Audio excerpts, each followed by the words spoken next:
everybody, welcome back to my YouTube channel. Today is Bookmas Day 4, and as you can tell by the title of today's video, I will be talking about all of my 5-star reads in 2025, as well as some of my 5-star predictions for the end of the year / this month. I'm very excited to be talking about these books, obviously, because I've rated them so highly. So with that, let's just get into the video.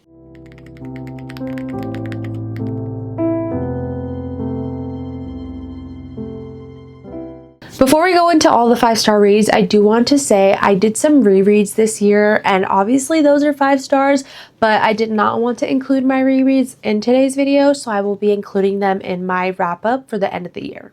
Now let's get into the first book that I gave a 5 stars, and it was actually a novella.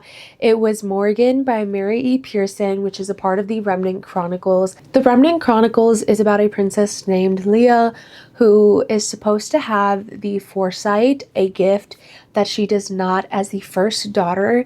And even though she does not have this, they are telling the prince she is supposed to marry in their arranged marriage for their alliance that she does in fact have this gift, even though she does not.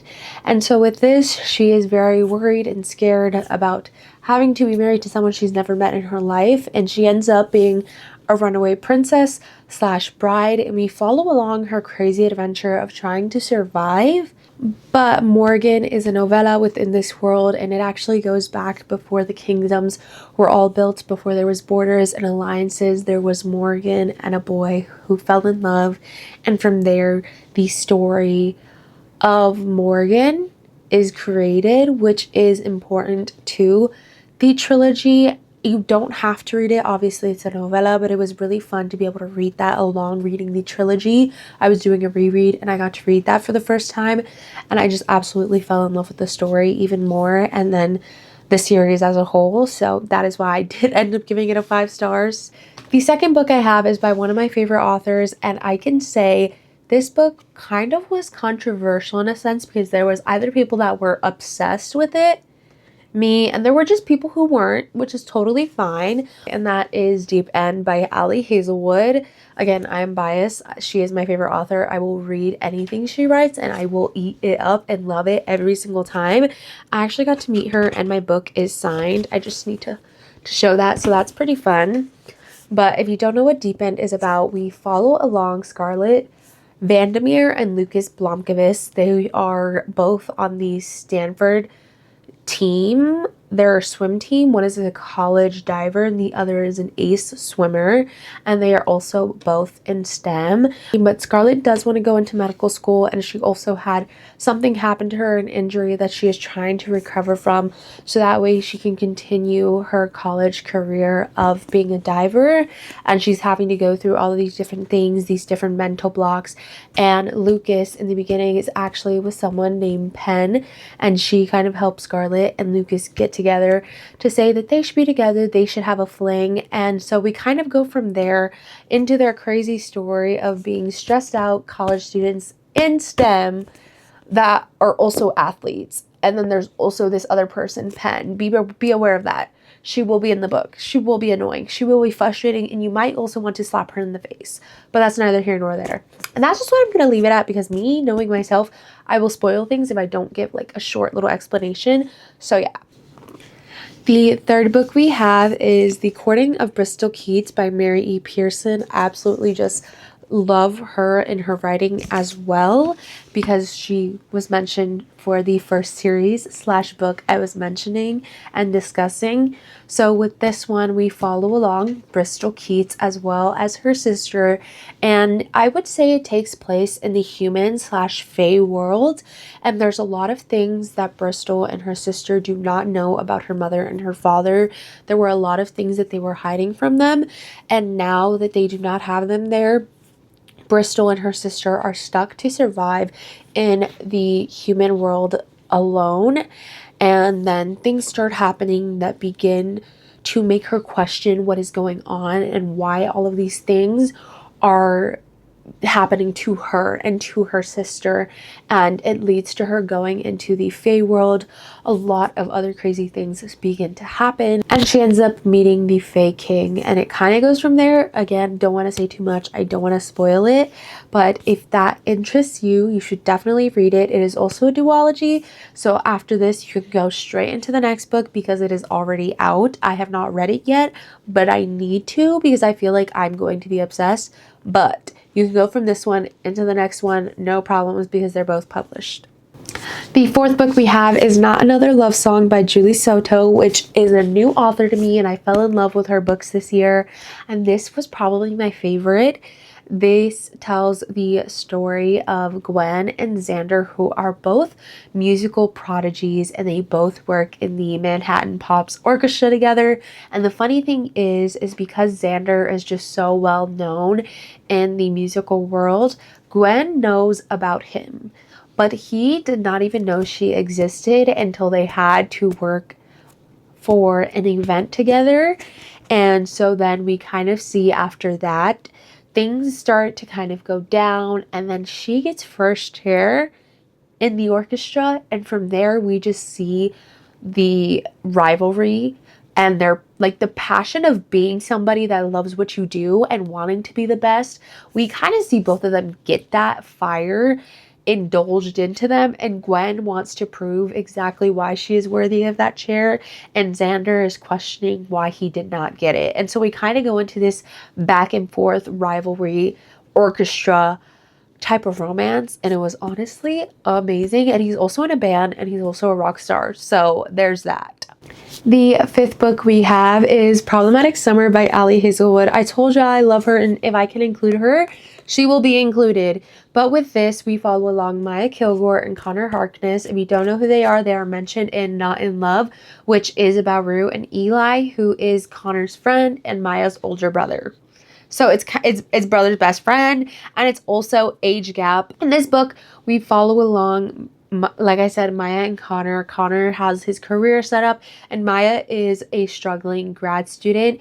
And while it is age gap, I feel like Ali Hazelwood did it in a way where I wasn't like, ugh, because I normally don't like reading age gapped at all, I'm gonna be honest. And when I first heard about this book, I was kind of like side eye, like, Ali, why are you doing this? And then I read it and I was like, actually, no, thank you. Thank you for doing this, because I loved it more than I thought I would. Anyways, I just think it was so perfect because I read it in summer. It's taken place in a summer in Italy, and there's also moments of flashback scenes where we see Connor and Maya interacting a few years before this Italy summer that they have to be stuck together within, because it's also forced proximity in a sense because of why they're in Italy. So there's just a lot of different aspects that did make me love it, and I don't want to spoil too much. But I think with that is all I'm going to say, because I don't, again, want to spoil anything. But I've seen a lot of people absolutely love this book, and I totally agree. The sixth book we have is going to be Wedding Dashers by Heather McBreen. This was actually a first-time author for me, and I believe this was also her debut novel. So I was very shocked, but I remember there was a specific moment when I was reading this book. It was dark. It was middle of the night. I was in bed, and I read this scene because I had a feeling it was going to happen, and I knew it was going to come, whatever the scene was. And just in that moment, I was like holding in my breath, hoping it wouldn't happen. And then it did, and I just remember bawling my eyes out. It wasn't like anything that you should be crying over, if I'm being honest, but because I knew I was expecting it, like, I could not help but just full on be sobbing. Like, I was in bed, like, sobbing my heart out, and that is when I knew in that moment, I was like, I don't cry over books like this. I don't cry over books like this very often. And in that moment, I was like, wow, this book evoked so much emotions for me that it actually made me cry over these fictional characters, over this fictional world, things on paper. Like, I am literally sitting here crying about a world that is not real. And in that moment, I literally said, yep, this is going to be a 5 stars. Like, I felt so much reading the entire book. I was so happy. I was laughing. I was giggling, kicking my feet. And I was like, yay, yay, yay. Like, I was so happy when things were going good. But then when things were going bad, I was feeling it too. I'm not gonna lie. I am one of those readers, when I really connect to a book and I know I'm going to love it, I feel every emotion with the characters. So in that moment, I was just like full on a mess. A mess. So with the Wedding Dashers, we follow along Ada and Jack. It starts in the airport. They're on their way to Ireland. They both are going. They don't know each other. They're meeting for the first time at the bar, discussing how their plane is canceled. Oh, wait, we're both going to a wedding. We're both going on a plane to the same place. That's so crazy. Like, what is this, a coincidence, right? And Ada's broke. She's broke, but she's her sister's maid of honor. Like, this is for her sister. She's going to do what she has to do to make her sister happy. And if there is a will, there is a way. It clicks. They find out who the other is after they were both trash talking. Trash talking. Leave it at that. They find out who the other is. Oh, we're on the same flight. It both got canceled. Going to a wedding to the same place. Oh, we're both in the wedding. We're both in the same exact wedding. And I have never met you because I have never met my sister's fiance. And you are his best man. And I was trash talking him. And you are the maid of honor. That's your sister. And I was also trash talking. And they're both just stunned. And with this, we go on the crazy adventure of Ada being broke. And there's no other way to get to Ireland. And Jack, both having now to come together after just trash talking, figuring out who each other was. Finding a way to get to the wedding on time. Because if not, they miss it. And they also kind of miss up the whole wedding because Ada also has some things that her sister may need. And so then we go along this crazy story of them having to get to the wedding. And I thought I would not like it as much as I did. But obviously I loved it. I just told you about every emotion I felt with it. And it was just so good. And I was so shocked. This was such a great debut. And I will read another book by Heather McBreen. If she decides to publish another one sometime soon, I will be reading it. The 7th book we have is Just for the Summer by Abby Jimenez, which is so amazing. I do have a story to tell though, a devastating story. I read this on my Kobo because I was getting it from Libby, borrowing it. Highlighted, wrote, did all the annotations, getting ready to transfer it to my physical copy of my book. They were gone. They were nowhere to be found. Every single annotation I made on my Kobo disappeared. I was devastated. I was so upset. That's how much I love this book. I was on the verge of about to like tear my hair out and cry. In this book, we follow Emma and Justin. And how do they meet? Justin decides to write a post on Reddit, am I the a-hole?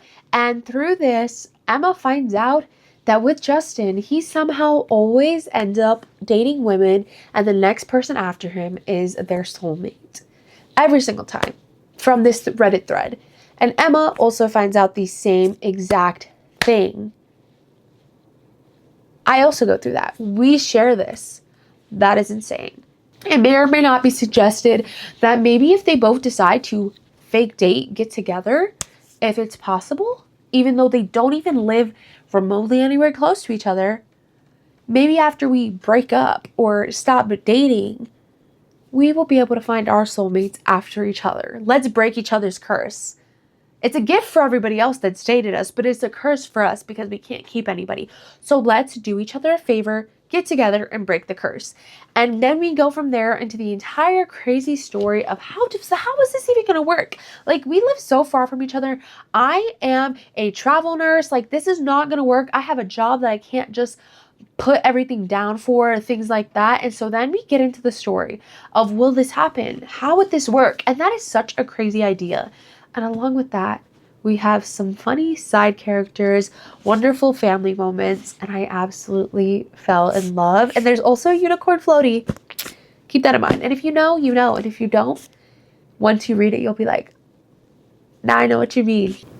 The 8th book we have is Vera Wong's Guide to Snooping on a Dead Man, which is the 2nd book in the Vera Wong series. The first one is Vera Wong's Unsolicited Advice for Murders. And in that one, she finds a dead man in her tea shop. And from there, we go on a whole, her wanting to be a true crime junkie vibe of figuring out what happened because she doesn't think the police is doing their job right. She's also an older woman, and so people are underestimating her. They're thinking, lady, you're crazy. You don't know what you're talking about. Like, you're an old lady.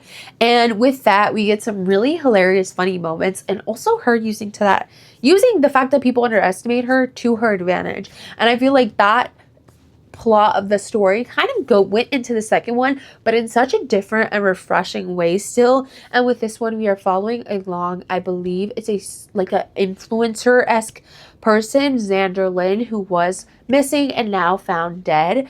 And with this, she is on the hunt to figuring out who did this to Xander Lynn, what's going on, why was there this girl that was in distress that she found, and how do all of these people connect to him? And it sounds crazy because it is, but in the best way possible. And like I said, she is witty, she's hilarious, and she uses the way people underestimate her to her advantage, and I absolutely love it. The first book was amazing, but the second book, honestly, for me personally, was even better, and I think everybody should read it, but it also might not be for everybody, so just keep that in mind. But I obviously enjoyed it, and that's why I gave it 5 stars. The 9th book we have is Kiss the Sky by Krista and Becca Ritchie, and this book is a part of the Addicted/Calloway Sister series. I believe it is the 4th book in the interconnected series because it's 2 series that interconnect. And in this book, we follow Rose Calloway and Connor Cobalt, and in here it's kind of the beginning of a reality TV show, so it's following along her, all her sisters, their friends, things like that, and it is so hilarious and crazy. There's so many twists and turns and just things that could go wrong that do go wrong that actually, wait, never mind, that seemed like it would go terribly wrong, but it actually ended up fine. No, and then there's things where it's like, you think it'll be fine, and it's not fine. And it is such a good book.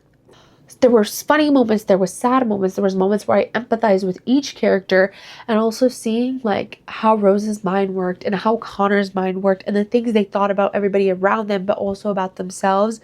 I thought it was so good, and I cannot wait to read their second book and finish the series. And the 10th and final book, which I did not even realize it was 10 books in total until right now, is none other than Bound by Ali Hazelwood. Guys, I'm telling you, I have an addiction. I love Ali Hazelwood so much. And that's the fact that this was not an ebook or a paperback or hardcover, whatever. Physical copy, you know? It wasn't a physical copy. It wasn't an ebook.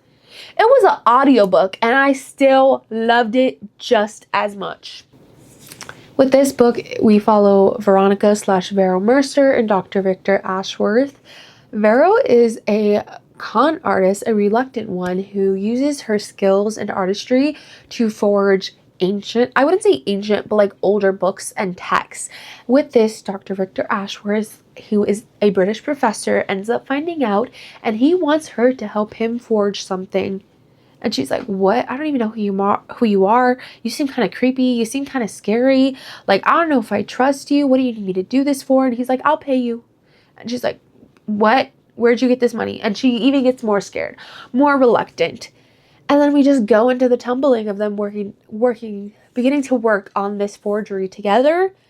It's also paranormal. There's so many things going on. And she starts to find out the truth of who he is, of what is going on everywhere around her, and who the other people that she is meeting are. And it just gets a little crazier and crazier and crazier. And I was obsessed with it. I loved every second of it. I thought it was hilarious. The ending I was literally like, what? That's how it ended? That's it? I want more. I want more. Like, what? And I know some people did not like it. Again, I feel like just some books are for some people and they're not for others. And that's fine. That's the beauty of reading. But Ali Hazelwood and her books are definitely for me. There is no doubt about that. 100%.